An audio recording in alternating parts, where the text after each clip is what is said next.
என்னங்க நீங்க யாரு, எப்பேற்பட்டவரு? நீங்க போய் அந்த திமிர் எடுத்த கழுத சொல்றான்னு உங்க தன்மானத்தை விட்டு தம்மா துண்டு பொடி பையன்கிட்ட போய் மன்னிப்பு கேட்டு நிக்கிறீங்க. என்னங்க நீங்க இப்படி அமைதியா இருந்தா என்னங்க அர்த்தம்? நீங்க என்ன சொன்னாலும் நான் செஞ்சதான் சரி. இன்னும் 4 சேர்த்து போட்டிருக்கணும். உடம்பு பிடிச்ச கழுத. அது என்ன அப்படி ஒரு பிடிவாதம்? என்ன ஈஸ்வரி பேசுற? அந்த புள்ள திடுதுப்புன்னு ஓடி போய் நான் சாக போறேன்னு சொல்லிக்கிட்டு இருக்கு. அந்த நேரத்துல போய் தன்மானம் சுய கௌரவம்னு நெஞ்ச நிமித்திக்கிட்டு நானும் உங்களை மாதிரி பிடிவாதம் பிடிச்சு நின்னு கடைசியில் அந்த புள்ள ஒண்ணு கிடக்க ஒண்ணு பண்ணிக்கிச்சுன்னா என்ன பண்றது சொல்லு? இத பாரு, எனக்கு என் பேத்தியோட உயிர் தான் முக்கியம். அட நீங்க வேறங்க, அவளாவது சாகிறதாவது. இப்படித்தான் மொபைல் போன் வாங்கி கொடுக்கலன்னு சாப்பிடாம கடந்து பார்த்தா, பேசாம கடந்து பார்த்தா, வீட்டை விட்டு போறேன்னு கூட சொல்லி பார்த்தா. கடைசி வரைக்கும் செவந்தி மொபைல் வாங்கி தரல. அவ என்ன செத்தா போயிட்டா? அவ உங்களை நல்லா ஏமாத்துறாங்க. ஈஸ்வரி, எதுவும் நடக்காத வரைக்கும் நாம என்ன வேணாலும் பேசலாம். ஏதாவது ஒண்ணு நடந்துருச்சுன்னா அப்புறம் ஐயோ நாளும் வராது, அம்மா நாளும் வராது. ஆமா, இவ்வளவு பேசுறியே, மொபைல் வாங்கி தரலன்னு வீட்டை விட்டு வெளியே போன மதுவை எப்படியோ பூர்ணி பார்த்து கூட்டிட்டு வந்ததுனால சரியா போச்சு. சப்போஸ் பூர்ணி பார்க்காம விட்டுருந்தா, மது வராமலேயே போயிருந்தா என்ன பண்ணிருப்ப? புதுசா ஒரு மொபைலை வாங்கி வச்சுக்கிட்டு அது போட்டோ முன்னால உட்கார்ந்து ஒப்பாரி வச்சு அழுதுகிட்டு இருந்திருப்ப. ஏன்னா நாம தான் இருக்கிறப்ப எதுவுமே செய்ய மாட்டோமே. போய் சேர்ந்ததும் அவங்களுக்கு அது பிடிக்கும், இவங்களுக்கு இது பிடிக்கும்னு பார்த்து பார்த்து வாங்கி வைப்போம். அப்ப அவ எது பண்ணாலும் கேட்கவே கூடாதா? கோவமே படக்கூடாதா? வயசுக்கு வந்த பொம்பளை பிள்ளைய இஷ்டத்துக்கு விட முடியுமாங்க? முதல்ல குரூப் ஸ்டடி பண்றேன்னு லேட்டா வீட்டுக்கு வந்தா, அப்புறம் ரீல்ஸ் போட்டா. இப்ப போர் அடிக்குதுன்னு சொல்லி ஆம்பளை பிள்ளை தனியா இருக்கிற வீட்டுக்கு கேம் விளையாட போறேன்னு சொல்றா. இதுக்கு கோவப்படாம என்னங்க செய்யறது? இத பாரு, நான் கோவப்பட வேண்டாம்னு சொல்லல, எல்லாத்துக்கும் கோவப்பட வேண்டாம்னு தான் சொல்றேன். நீங்க சொல்ற மாதிரி எல்லாம் பார்த்து பார்த்து கோவப்பட்டோம்னா அவ வாழ்க்கையே பாழா போயிடுங்க. எனக்கு மட்டும் அவளை திட்டணும்னு ஆசையா? என் பேத்தி மேல எனக்கு பாசம் இல்லையா?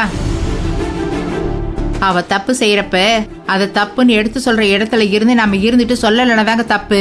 இத பாரு ஈஸ்வரி, நீ சொல்றதெல்லாம் எனக்கு புரியுது. ஆனா அந்த புள்ளைய கடுமையா கண்டிக்கிற நேரம் இது இல்ல.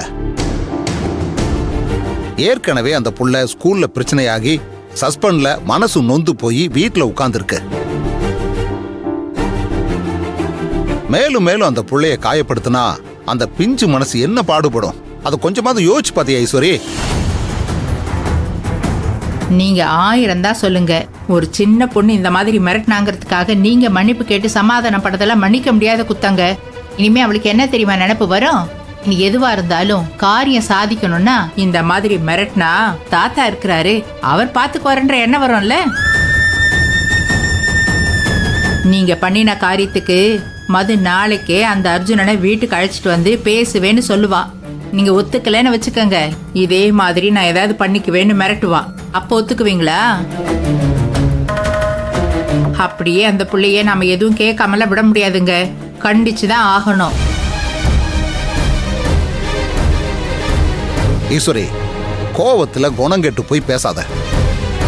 நாம எத்தனை லட்சம் சம்பாதிச்சாலும் முதல் லட்சம் சம்பாதிக்கிறப்ப இருந்த சந்தோஷம் அடுத்த லட்சம் சம்பாதிக்கிறப்ப இருந்துச்சா?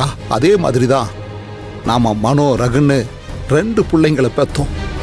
ஆனா புள்ள மனோ பிறந்தப்போ இருந்த சந்தோஷம் இருக்கே, அத இப்ப நினைச்சாலும் எவ்வளவு ஆனந்தமா இருக்கு தெரியுமா? ஏன்னா அவன்தான் உனக்கு எனக்கும் அம்மா அப்பாங்கிற அங்கீகாரத்தை கொடுத்தவன்.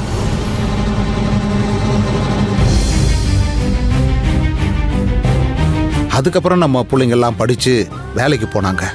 அவங்களுக்கும் கல்யாண காட்சியெல்லாம் நடந்தது. மூத்தவன் மனோவுக்கு குழந்தையா நம்ம மது பிறந்துச்சு. நம்ம குடும்பத்தோட வாரிசு. நமக்கு தாத்தா பாட்டிங்கிற அங்கீகாரத்தை கொடுத்தவ. நம்ம மனோவோட ரத்தம் அவ உடம்புலயும் ஓடுது ஈஸ்வரி. ஆசை ஆசையா வளர்த்த புள்ள அப்படியாப்பட்டவள அற்ப காரணத்துக்காக இந்த மாதிரி ஒரு வார்த்தையை விடுறியே. ஏமா நீ சுயநினைவோட தான் பேசுறியா?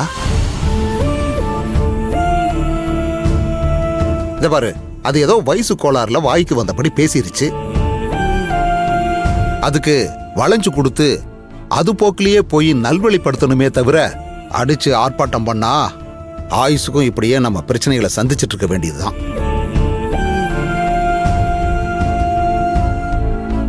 பாவம் அது. முடிஞ்ச வரைக்கும் அதை அடிக்காம கொள்ளாம எடுத்து சொல்லி புரிய வைக்க பாருங்க. அது நல்லா படிச்சாலும் படிக்காட்டியும், மார்க் எடுத்தாலும் சரி எடுக்காட்டியும் சரி பரவாயில்ல. ஈஸ்வரி, எனக்கு என் பேத்தி தான் முக்கியம்.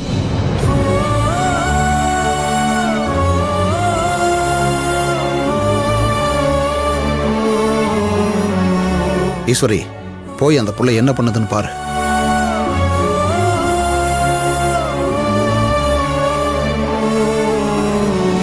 மது மேல எவ்வளவு பாசம் இருந்தா மாமா மதுவுக்காக சப்போர்ட் பண்ணி அத்தை கிட்ட பேசியிருப்பாரு.